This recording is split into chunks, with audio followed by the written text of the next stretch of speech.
प्यारे बच्चों, आज हम राष्ट्रीय आय की आय विधि के बारे में पढ़ेंगे। प्रत्येक अर्थव्यवस्था में होने वाली आर्थिक क्रियाओं के फलस्वरूप उत्पादन, आय तथा व्यय का चक्र निरंतर चलता रहता है। यह एक चक्रीय प्रवाह है। इसका ना तो कोई प्रारंभ है और ना ही कोई अंत है। उत्पादन आय को जन्म देता है। आय वस्तुओं तथा सेवाओं की मांग को जन्म देती है। मांग उत्पादित वस्तुओं तथा सेवाओं पर किए जाने वाले व्यय को जन्म देती है। इस प्रकार उत्पादन, आय तथा व्यय का यह चक्र निरंतर चलता रहता है। चूंकि उत्पादन, आय तथा व्यय का ये चक्कर निरंतर चलता रहता है, इसी कारण इसका ना तो कोई प्रारंभ है और ना ही कोई अंत है। इसलिए इसे चक्रीय प्रवाह कहा जाता है। इस चक्रीय प्रवाह को निम्न चित्र द्वारा प्रकट किया गया है। चक्रीय प्रवाह संबंधी इस चित्र से ज्ञात होता है कि राष्ट्रीय आय के माप के 3 पहलू हैं: उत्पादन पहलू, आय पहलू और व्यय पहलू। उत्पादन पहलू अर्थव्यवस्था में वस्तुओं तथा सेवाओं के प्रवाह या मूल्य वृद्धि को प्रकट करता है। आय पहलू आय के सृजन को प्रकट करता है। आय के सृजन मजदूरी, लगान, ब्याज और लाभ के रूप में आय के सृजन को प्रकट करता है। और व्यय पहलू उपभोग व्यय तथा निवेश व्यय के रूप में आय के व्यय को प्रकट करता है। अर्थशास्त्रियों ने राष्ट्रीय आय को उसके तीनों पहलुओं अर्थात उत्पादन, आय तथा व्यय के रूप में मापने का प्रयत्न किया है। तो अब है राष्ट्रीय आय को मापने की विधियां। राष्ट्रीय आय की गणना 3 स्तरों पर की जा सकती है। नंबर 1 आय स्तर, नंबर 2 उत्पादन स्तर, नंबर 3 व्यय स्तर। सर्वप्रथम 1917 में शुम्पिटर ने इन 3 स्तरों पर राष्ट्रीय आय का अनुमान लगाने का जो है सुझाव दिया था।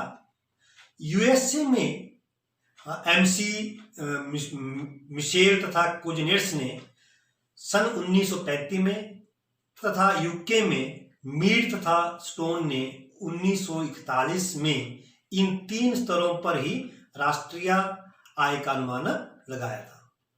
भारत में केंद्रीय सांख्यिकी संगठन सेंट्रल स्टैटिस्टिकल ऑर्गेनाइजेशन CSO इन 3 स्तरों पर ही जो राष्ट्रीय आय का अनुमान लगाता है।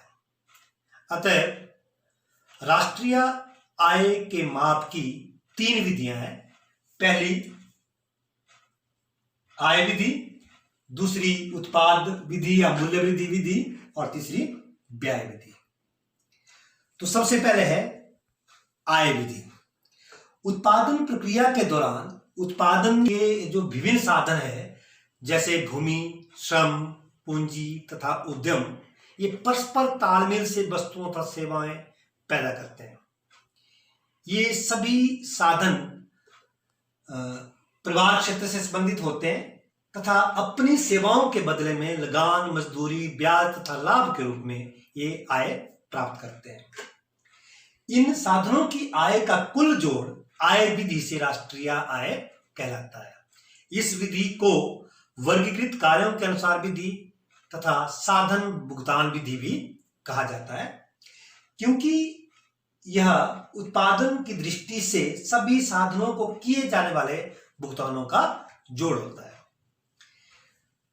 तो अब है इसकी परिभाषा।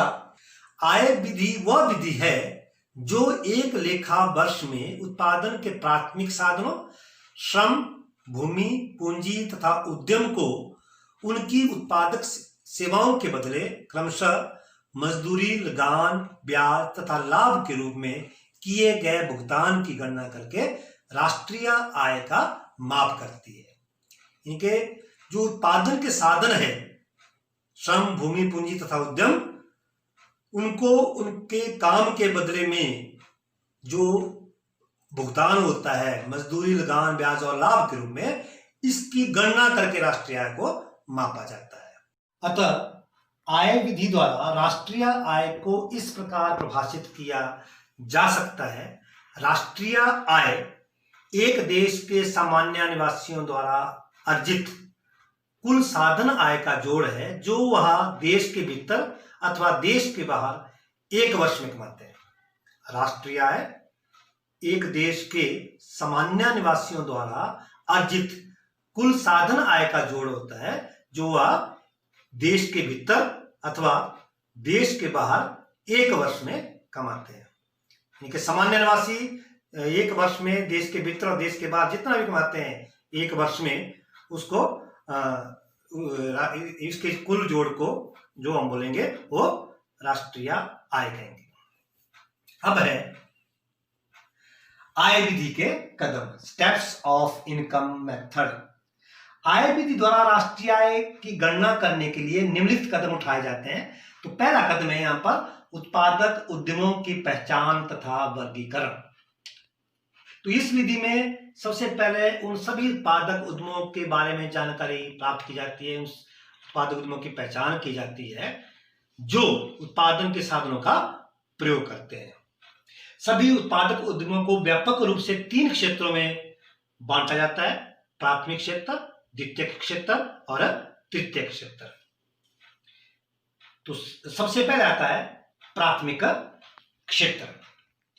प्राथमिक क्षेत्र वह क्षेत्र होता है जो प्राकृतिक साधनों का प्रयोग करके वस्तुओं सेवाओं का उत्पादन करता है, यानी कि जिसमें प्राकृतिक साधनों का प्रयोग करके वस्तुओं तथा सेवाओं का उत्पादन किया जाता है। हमारे देश में इस क्षेत्र में निम्नलिखित कार्यों को शामिल किया जाता है। सबसे पहले इसमें कृषि और पशुपालन, नंबर 2 वन उद्योग और लट्ठे बनाना, नंबर 3 मछली पालन और नंबर 4 खानों संबंधी कार्य। ये प्राथमिक क्षेत्र में हमारे देश में इसमें जो है शामिल किए जाते हैं। दूसरा आता है द्वितीयक क्षेत्र। द्वितीयक क्षेत्र वह क्षेत्र है जिसमें उद्यम एक प्रकार की वस्तु को दूसरे प्रकार की वस्तु में परिवर्तित करते हैं। इसे विनिर्माण क्षेत्र भी कहते हैं।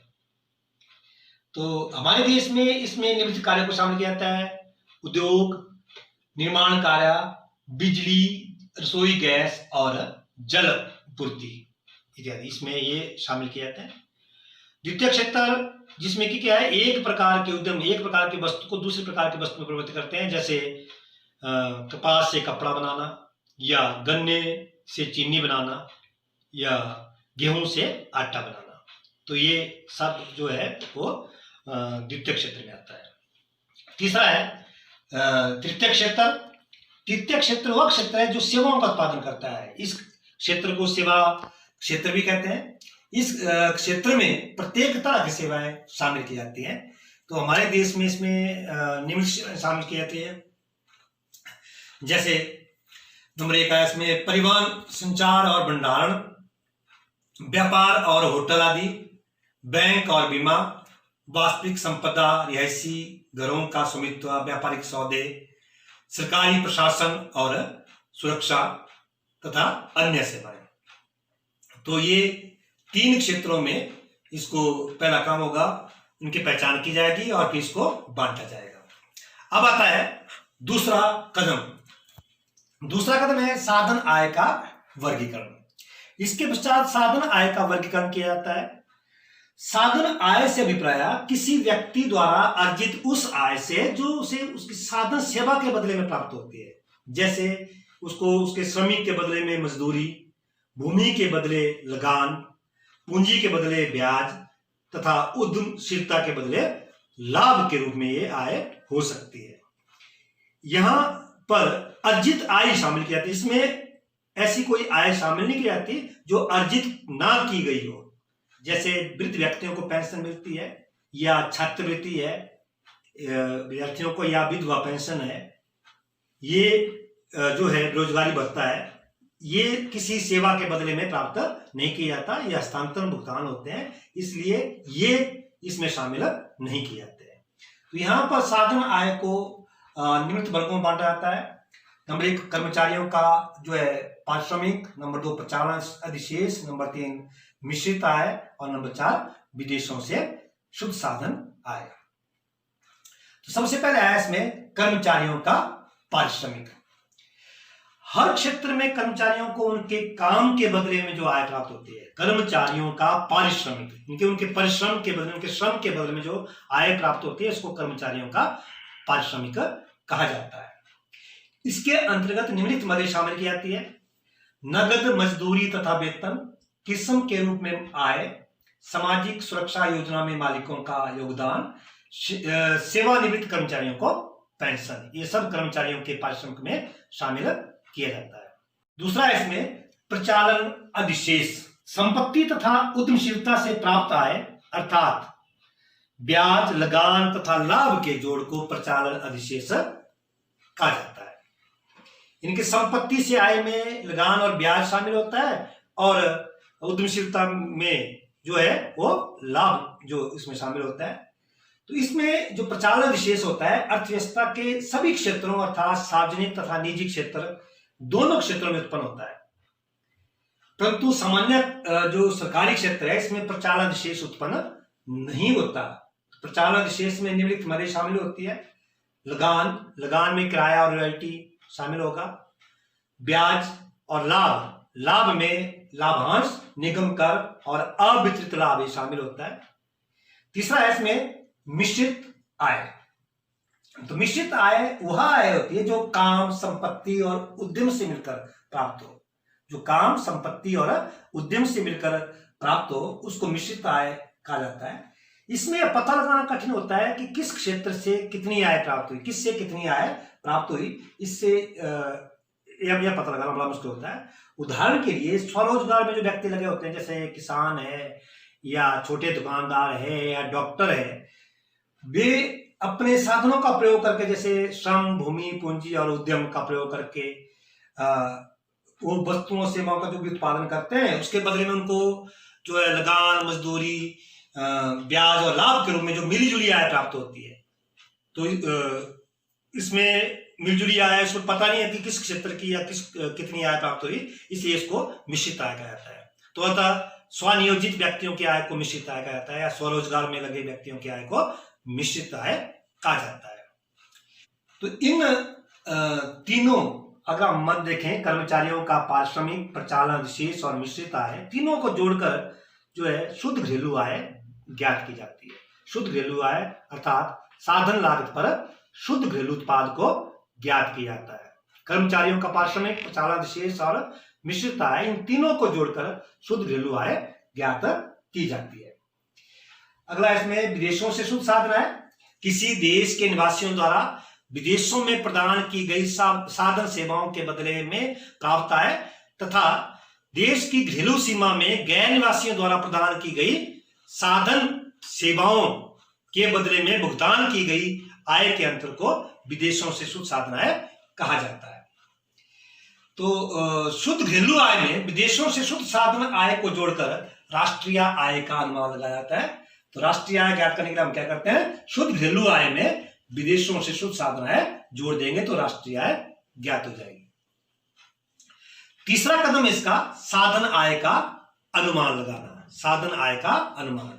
तो इसके पश्चात क्या करते हैं, देश या अर्थव्यवस्था के सभी उत्पादकों द्वारा या सभी उद्यमियों द्वारा भुगतान की गई आय को जोड़कर शुद्ध घरेलू आय ज्ञात की जाती है।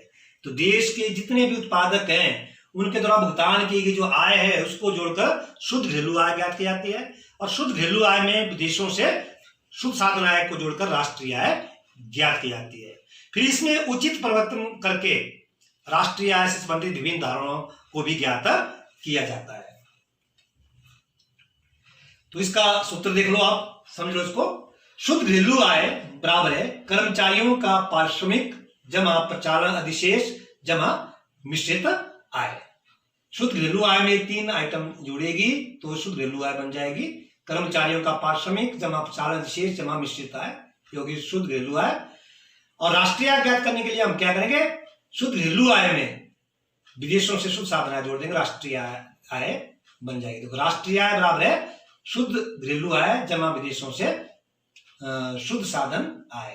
तो आय विधि द्वारा राष्ट्रीय आय की गणना का जो सूत्र है, तो हमारे पास क्या बना, राष्ट्रीय आय बराबर है कर्मचारियों का पारिश्रमिक जमा प्रचालन अधिशेष जमा मिश्रित आय जमा विदेशों से शुद्ध साधन आय।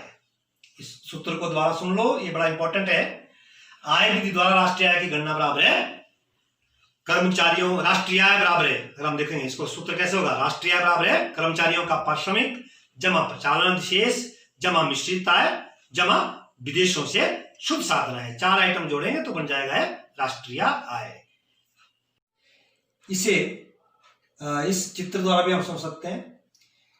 यहां पर कर्मचारियों का पारिश्रमिक, प्रचालन अधिशेष इसमें जोड़ रहे हैं, मिश्रित आय जोड़ देंगे तो बन जाएगी घरेलू आय, घरेलू आय में विदेशों से शुद्ध साधन आय जोड़ेंगे तो बन जाएगा राष्ट्रीय आय।